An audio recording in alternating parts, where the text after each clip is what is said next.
Bonjour à tous et bienvenue sur la chaîne L'Investisseur Structuré. Nous continuons la présentation des entreprises du CAC 40. Nous allons voir aujourd'hui la société Unibail. Tout d'abord, un petit disclaimer. Les informations partagées sur cette chaîne sont présentées à titre purement informatif et éducatif. Elles ne constituent en aucun cas un conseil en investissement, une recommandation financière ou une incitation à trader. L'investissement sur les marchés financiers, actions, cryptoactifs, comporte des risques élevés de perte totale ou partielle du capital investi. Les performances passées ne garantissent pas les résultats futurs. Vous êtes seul responsable de vos décisions et devez effectuer vos propres recherches ou consulter un conseiller agréé avant toute action. L'investisseur structuré décline toute responsabilité pour les pertes subies. Bienvenue à tous. Aujourd'hui, on passe au scanner, un monstre sacré de l'immobilier commercial, Unibail. Alors je casse tout de suite un mythe et on pose les bases. Unibail n'est pas éligible au PEA. Comme toutes les sociétés d'investissement donc immobilières cotées, la loi a exclu ces entreprises du PEA. Si vous voulez vous positionner dessus, ce sera obligatoirement via un contre-titre ordinaire. Maintenant que le piège est évité, est-ce que cette action mérite une place dans votre stratégie globale? C'est ce qu'on va vérifier ensemble. Pour comprendre Unibail, il faut oublier la petite agence immobilière du coin de la rue. Unibail, c'est le leader mondial de l'immobilier commercial dit premium. Son modèle économique, construire, acquérir et gérer des actifs de classe mondiale. On parle ici de 74 centres commerciaux géants répartis dans 12 pays, principalement en Europe et en Amérique du Nord. Si vous êtes déjà allé dans un centre commercial estampillé Westfield à Paris, Londres ou New York, vous connaissez déjà Unibail sans le savoir. Son business model repose sur la perception de loyers commerciaux payés par de grandes enseignes internationales comme Apple, Zara ou la Fnac. Pour les initiés, la force d'Unibail réside dans sa stratégie de pure player des destinations. Contrairement aux centres commerciaux classiques de périphérie qui souffrent de plein fouet de la concurrence d'Amazon, Unibail a concentré 100% de son portefeuille sur des actifs dits trophy. Ce sont des lieux à très fort trafic, implantés donc au cœur des métropoles, donc les plus dynamiques et connectés aux nœuds de transport majeurs. L'idée stratégique est simple, transformer le shopping en une expérience globale, impossible à répliquer en ligne, en y mêlant donc des cinémas, des restaurants éphémères, des hôtels et même des bureaux premium pour diversifier les revenus. C'est ce qu'on appelle la création de lieux de vie mixtes. Sur le papier, donc le modèle fait rêver, des barrières à l'entrée colossales et des actifs physiques uniques, mais la réalité financière d'Unibail est beaucoup plus nuancée et cache des cicatrices profondes, notamment donc une dette historique héritée donc du rachat de Westfield et une rentabilité du capital qui pose question. Alors, machine à cash sous-évaluée ou piège de valeur dans l'ère post-Covid? On passe tout de suite donc au slide suivant pour analyser le premier pilier financier, les retours sur capitaux. Après la présentation globale, attaquons le premier vrai pilier financier, l'efficacité de l'investissement. Analyser donc les retours sur capitaux, c'est tout simplement mesurer la capacité d'Unibail à transformer l'argent qu'elle déploie en profit réel. Pour un investisseur en CTO orienté vers le rendement, c'est crucial. Et vous allez voir sur ce slide, l'histoire récente est bien différente de l'histoire long terme. Regardons d'abord les deux premiers graphiques en haut de l'image, le ROIC et le ROCE. Sur un an, les chiffres affichent un net rebond avec un ROIC à 4,33% et un ROCE à 5,49%. C'est la traduction donc, concrète de la reprise post-crise sanitaire. Les loyers rentrent à nouveau et les centres font le plein. Mais attention, prenons du recul et soyons critiques. Regardez les moyennes sur 5 ans et 10 ans. Elles s'effondrent à environ 1% seulement. Qu'est-ce que cela nous dit? Que l'immobilier commercial donc, est une industrie extrêmement lourde, qui nécessite des milliards d'investissements pour des retours historiques très faibles. Quand les taux d'intérêt donc remontent, une rentabilité historique si basse devient un vrai signal d'alarme. En bas à gauche, donc penchons-nous sur le ROE. Donc c'est la rentabilité de l'argent des actionnaires. Sur un an, il affiche un très joli 7,16%. C'est flatteur, mais cela s'explique par un effet de levier important et une base de comparaison très basse. Car si l'on regarde donc les moyennes 5 ans et 10 ans, le ROE plonge donc en territoire négatif, respectivement donc à moins 1,14% et moins 0,86%. Ce sur quoi donc il faut insister ici, c'est que ces chiffres négatifs ne signifient pas qu'Unibail perd de l'argent au quotidien, mais qu'elle a dû donc subir d'immenses dépréciations comptables donc sur la valeur de ses murs ces dernières années. Le marché donc a lourdement sanctionné la valeur de ses actifs. Enfin, donc terminons par le graphique en bas à droite, le ROIC, donc qui mesure le retour sur le nouveau capital investi. Les initiaux auront tout de suite repéré l'anomalie, un chiffre stratosphérique de plus 2669% sur 5 ans. Ne vous faites pas piéger donc par ce chiffre spectaculaire. En réalité, donc durant la crise, Unibail donc a drastiquement donc coupé ses investissements pour préserver donc son cash, ne finançant que des micro-projets ultra ciblés et extrêmement rentables, ou des restructurations mineures. Le dénominateur étant devenu minuscule, le ratio explose artificiellement. La réalité long terme est plus proche du chiffre sur 10 ans, qui est négatif à moins 19,21%, prouvant que les grandes acquisitions du passé, comme Westfield, ont détruit de la valeur. Donc le verdict de ce slide il est clair et s'affiche en bas de votre écran. Nous sommes face donc à un redressement récent indéniable, mais sur une valeur dont la rentabilité historique reste structurellement faible. Unibail est une pure valeur de rendement en retournement opérationnel. Mais pour savoir donc si ce rendement est solide, il faut regarder ce que l'entreprise génère vraiment dans sa machine à café. On passe tout de suite au slide 3, l'analyse de la rentabilité et des marges. Sur le troisième pilier de notre analyse, la rentabilité. Donc si le slide précédent sur les retours sur capitaux nous a invité donc à la prudence, celui-ci va nous montrer pourquoi Unibail donc fait saliver les amateurs de rendement. Nous allons suivre le parcours de l'argent depuis l'entrée du client dans les magasins jusqu'au coffre-fort de l'entreprise. Regardons donc le haut de l'image. Tout commence à gauche avec une marge brute de 64,58%. C'est solide. Mais le vrai tour de force arrive juste après, donc au centre. Une marge opérationnelle monumentale de 83,6%. Pour un débutant, cela peut sembler magique. Pour un initié, c'est tout simplement la beauté du modèle des foncières commerciales. Une fois que les murs du centre commercial sont construits et les baux signés, encaisser les loyers ne génère que très peu de coûts opérationnels directs.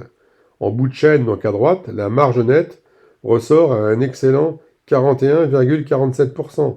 En clair, sur 100 euros de revenus perçus par Unibail, plus de 41 euros se transforment en bénéfice net théorique. Mais vous le savez, donc si vous suivez la chaîne, en bourse, le bénéfice comptable ne fait pas tout. Ce qui nous intéresse donc pour sécuriser notre dividende sur compte titre, c'est le cash réel. Donc regardez le bloc central, donc la génération de cash, la marge de free cash flow donc s'élève à 37,65%. C'est un chiffre exceptionnel qui prouve que la rentabilité d'Unibail n'est pas qu'un mirage. Donc l'entreprise est une véritable machine opérationnelle qui convertit ses loyers en cash sonnant et trébuchant. Sur un point critique, donc le poids des investissements CAPEX. Alors là, où est le piège? Il est juste à droite dans le cadran donc efficacité de l'investissement. Pour que ces centres commerciaux restent attractifs et ne se fassent pas dévorer par le e-commerce, Unibail doit constamment injecter de l'argent pour rénover, moderniser et transformer ces espaces. Les chiffres sont sans appel. Le CAPEX représente 29,26% de ses revenus. Pire, si on compare donc au flux de trésorerie opérationnel, donc le pourcentage de CAPEX sur operating cash flow, Unibail est obligé de réinvestir 43,73% de son cash opérationnel, rien que pour maintenir son outil de travail à flot. C'est un modèle qui consomme énormément d'énergie financière. Terminons donc en bas à gauche avec la jauge du WACC, le coût donc moyen de pondéré du capital, qui se situe à 5,85%. Pour les initiés, c'est le taux d'intérêt global que paie Unibail pour se financer, donc via les actions et la dette. Quand on le compare ce coût donc de 5,85% avant marge nette et free cash flow donc supérieur à 35%, donc on comprend que l'activité d'Unibail crée de la valeur au sens large. Cependant, donc rappelez-vous du slide précédent, le RO donc IC donc global reste bas car le volume total du capital immobilisé dans les murs donc est gigantesque. Le verdict de ce slide, donc affiché donc en bas à droite, résume parfaitement la situation.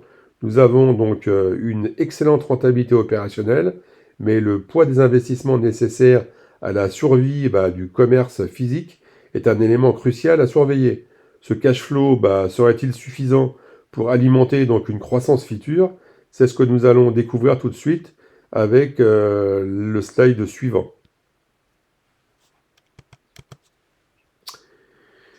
Nous arrivons donc sur un morceau de choix, la croissance.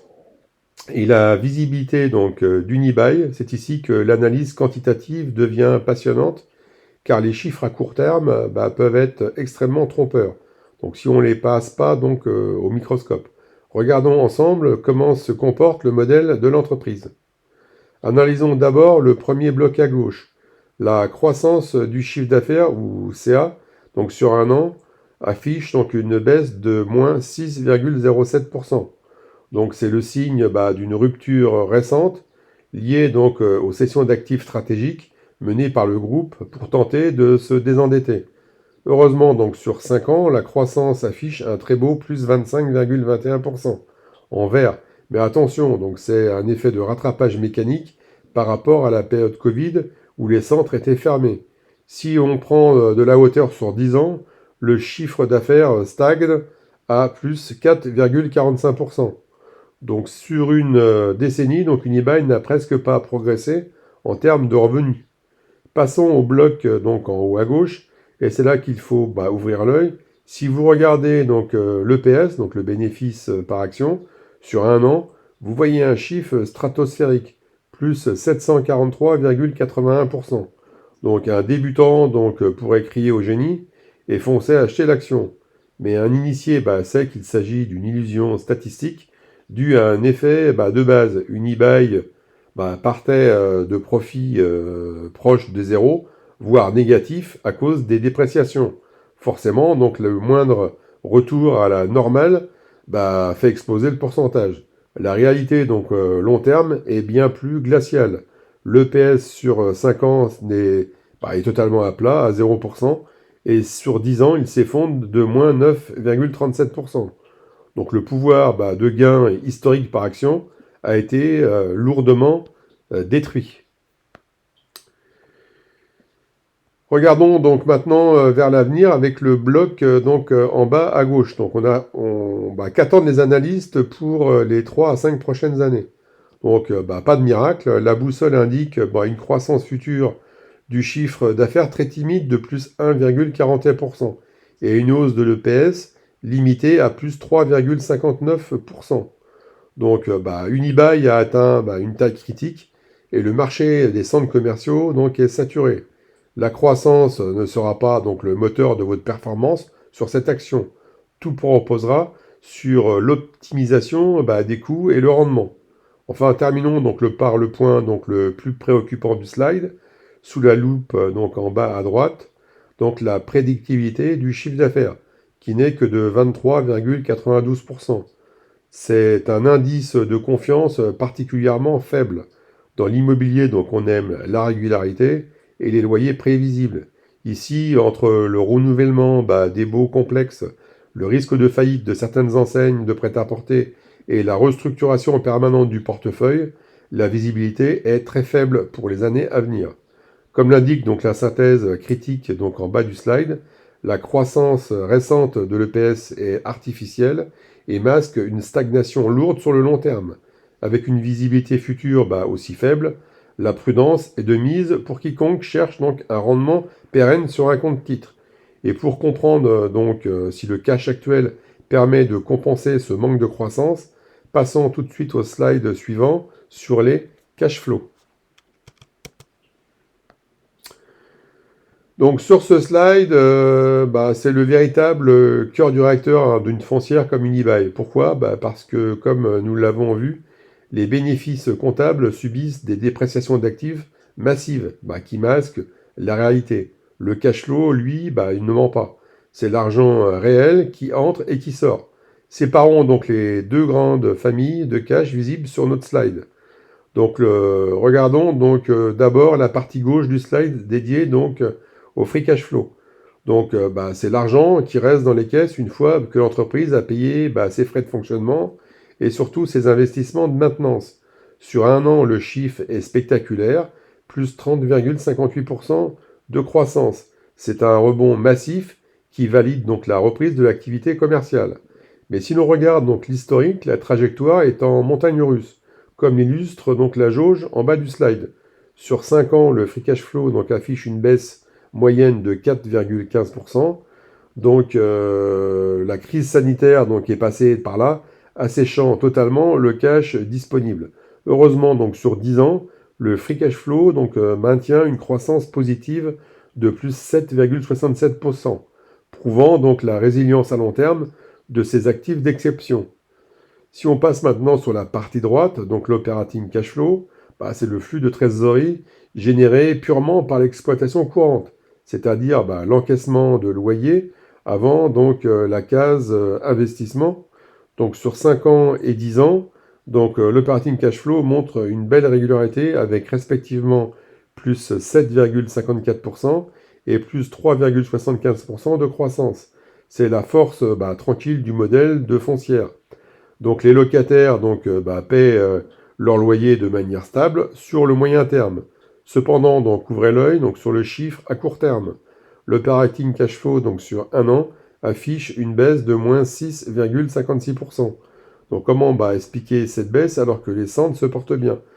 C'est le résultat direct de la stratégie de désendettement d'Unibail.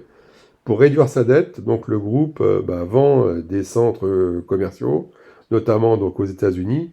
Moins de centres, cela veut dire moins de loyers collectés. Donc c'est un sacrifice nécessaire. Qu'est-ce qu'on doit retenir de ce slide? Deux conclusions s'affichent au centre de l'image. Côté free cash flow, le rebond récent est réel, mais le historique reste marqué par une forte volatilité. Côté operating cash flow, le cœur du modèle économique reste stable à moyen terme, malgré la pression récente due aux cessions d'actifs. Globalement, la machine à cash Unibail s'est remise en marche, l'argent coule à nouveau dans le coffre-fort. Et pour un investisseur qui détient l'action sur un compte titre, une machine à cash qui redémarre, cela veut dire une seule chose, le retour potentiel du rendement. Ce free cash flow serait-il suffisant pour assurer l'avenir du dividende? C'est ce qu'on va disséquer maintenant sur le slide suivant. Nous y voilà, le dividende, c'est le nerf de la guerre, le sujet qui intéresse 95% des investisseurs qui s'intéressent à Unibail. Après des années de vaches maigres et une coupure totale du coupon pour sauver l'entreprise pendant la crise, le dividende fait son grand retour. Mais comme vous allez le voir sur le slide, l'analyse historique impose une immense lucidité. Regardons d'abord les chiffres récents qui s'affichent en haut. La croissance du dividende sur un an est spectaculaire, plus 40,41%. C'est une hausse massive qui matérialise le redressement opérationnel d'Unibail et sa volonté de récompenser à nouveau ses actionnaires. Mieux encore, regardez le grand chiffre 3 à droite, l'entreprise valide sa 3e année consécutive de hausse du dividende. Pour les amateurs de stratégie de rendement, c'est le signal vert qui confirme que le pire est officiellement derrière nous et que la politique de distribution est de retour sur de bons rails. Mais mon rôle sur cette chaîne, c'est d'être critique et de vous éviter les pièges. Regardez maintenant le bas de bloc à gauche, sous les flèches, les moyennes sur 5 ans et 10 ans sont glaciales, respectivement moins 9,43% et moins 9,6% par an. Qu'est-ce que ça signifie? Que le dividende d'aujourd'hui, bien qu'en forte croissance, reste très inférieur à ce qu'Unibail versait avant 2020. À l'époque, donc la foncière distribuait donc un coupon insoutenable par rapport à sa dette. La baisse donc historique de près de 10% par an donc sur une décennie est la cicatrice de cette restructuration forcée. Unibail n'est plus l'aristocrate du dividende d'autrefois, c'est une valeur de rendement en reconstruction. La synthèse donc en bas de l'image résume parfaitement l'état d'esprit à adopter. Le rebond du dividende est bien réel et solide, soutenu donc par les excellents cash flows que nous avons vus donc juste avant. Mais il intervient donc après une correction historique majeure. Rappelez-vous aussi donc notre point de départ, Unibail se logeant obligatoirement dans un CTO et non dans un PEA. Ce dividende donc sera soumis à la flat tax de 30% ou au barème donc progressif. C'est un élément crucial à intégrer dans le calcul de votre rendement net. Alors, ce dividende renaissant est-il durable ou le groupe risque-t-il de devoir tout couper donc à nouveau à la moindre secousse? Bon, pour le savoir, donc il faut analyser les reins de l'entreprise. Nous allons passer donc immédiatement au slide suivant qui concerne donc la santé financière. Nous arrivons maintenant donc sur le slide le plus important de cette vidéo. Si vous envisagez d'acheter Unibail pour son dividende sur compte titre, c'est ici que tout se joue. La santé financière d'Unibail est son véritable talon d'Achille. Regardons donc en détail les 4 piliers sur notre image pour comprendre où se situent les zones de danger. Commençons à gauche avec le bloc endettement lourd. Le ratio dette nette sur EBITDA ressort à 8. Pour les débutants, cela signifie qu'il faudrait que l'entreprise consacre l'intégralité de son excédent brut d'exploitation pendant 8 ans, uniquement donc pour rembourser sa dette. Dans le monde des foncières, un ratio supérieur à 6 commence déjà à tendre les lignes. À 8, le poids est colossal. En découle donc le score de couverture des intérêts, donc l'intérêt coverage, qui se situe donc à 3,08. En clair, le résultat opérationnel du DIMAI ne couvre qu'un peu plus de 3 fois le paiement de ses intérêts. Donc dans un monde où les taux d'intérêt sont plus élevés qu'en 2020, cette faible marge de manœuvre est un risque de premier ordre. Passons donc au deuxième bloc. Donc heureusement, tout n'est pas noir. Le ratio goodwill donc sur asset est excellent, à seulement 1,26. Qu'est-ce que cela veut dire? Qu'il n'y a pas de vent ou de valeur donc immatérielle surévaluée dans le bilan d'Unibail. Ce que vous achetez, ce sont de vrais immeubles donc en béton et en verre, pas du vent comptable. En revanche, regardez la ligne en dessous, le nombre d'actions en circulation a augmenté de plus 3,18% sur 3 ans. Donc pour réduire sa dette, Unibail a parfois dû émettre de nouvelles actions, donc ou payer son dividende en titre. Pour nous, actionnaires, c'est une légère dilution de notre part du gâteau. Regardons donc la troisième colonne, celle de la distribution. C'est le point vert donc, qui rassure. Le payout ratio actuel, c'est-à-dire la part du bénéfice distribué sous forme de dividende, est très conservateur, seulement 39,52%. Comparez donc cela à la moyenne sur 10 ans qui grimpait à 60,67%. Les dirigeants donc ont retenu la leçon du passé. En ne distribuant que 40% des profits, Unibail conserve la majorité de son précieux cash flow pour faire ce qui est vital, rembourser sa montagne de dettes. C'est ce qui sécurise donc le dividende actuel. Terminons donc par la colonne de droite et les scores d'alerte. Donc pour les initiés, l'Atman Z-Score, qui mesure mathématiquement donc le risque de faillite d'une entreprise à l'horizon 2 ans, affiche un très inquiétant 0,773. En dessous de 1,1, le modèle place théoriquement l'entreprise en zone de détresse. Heureusement, donc, il faut tempérer ce chiffre avec le Piotrowski Score, donc juste en dessous, qui est de 6 sur 9. Un score de 6 montre que les fondamentaux opérationnels, donc les marges, l'efficacité et le cash, sont en train de s'améliorer de trimestre en trimestre. Le verdict de ce slide s'affiche en bas de l'écran. Le niveau d'endettement d'Unibail reste extrêmement lourd et place l'entreprise donc sous haute surveillance, même si l'amélioration de la gestion opérationnelle et un payout ratio prudent limitent la casse. Donc après avoir passé donc au crible toutes les données quantitatives, quel est leur verdict final? Faut-il acheter donc ou fuir? On conclut donc immédiatement sur le slide suivant. Nous y voilà, l'heure du verdict. Donc après avoir passé au scanner l'intégralité des chiffres d'Unibail, il est temps de poser le pour et le contre sur notre balance financière donc pour prendre une décision stratégique. Résumons d'abord ce qui fait la force et la faiblesse de ce géant. Regardons vers gauche dans le bloc vert des points forts. Sur le plan purement opérationnel, Unibail aligne 3 arguments de poids. Premièrement, sa rentabilité opérationnelle qui est exceptionnelle, portée donc par des actifs premium, uniques et qui affichent plus de 80% de marge opérationnelle. Deuxièmement, donc une génération de free cash flow très solide, convertissant près de 38% de ses revenus en cash pur. Et troisièmement, donc le rebond spectaculaire du dividende en hausse de 40% sur le dernier exercice et qui valide donc sa troisième année consécutive d'augmentation. Opérationnellement, donc la machine est relancée. Regardez à droite le bloc rouge des points faibles. Il fait pencher la balance du côté du risque. Le premier point noir, c'est l'endettement très lourd du groupe, caractérisé donc par un ratio dette sur EBITDA de 8 et une faible couverture des taux.